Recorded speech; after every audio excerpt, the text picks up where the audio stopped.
This road is supposed to be closed, and for good reason. Each vehicle that ignores the temporary restrictions sending waves of dirty water towards people's homes, only adding to householders' worries. Businesses too have been cut off from their customers. This funeral firm has had to close its chapel of rest. People can't get to us. They can still contact us by telephone, but the physical actual access is proven to be a bit of a problem. Even walking's been difficult. Some have found alternative ways of getting through. But with several road closures, traffic in parts of the city has been chaotic. Travel as it happens, BBC Radio Oxford, 95.2 FM. That part is closed. I have to take it all around, a big detour. Some trains have also been running at reduced speeds. The Environment Minister in Oxford meeting farmers today also faced a difficult journey. I'm acutely aware of the impact in Oxford, where sadly 86 properties have been flooded, and my train actually went through standing water just before the station when I came up from Reading. The floodwaters across Oxford are still rising. Many here complaining of the smell from overwhelmed sewerage systems. Clearly that's sort of leaking into the floodwater as well. Thames Water says its network is under extreme strain.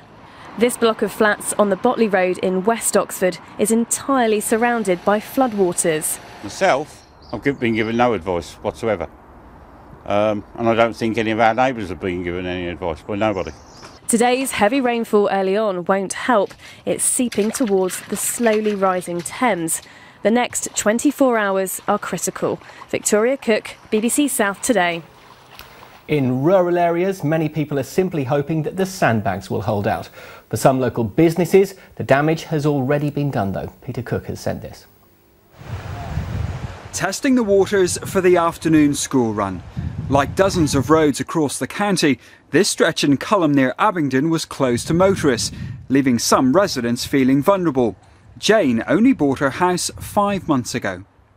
Because the river kind of goes around, we've got it coming in the front, as you can see down there, flooding right over, and then also around the back from the garden. So we're higher up than most, so we're hoping we'll be okay. But for others well used to the highs and lows of river life, it's a familiar story.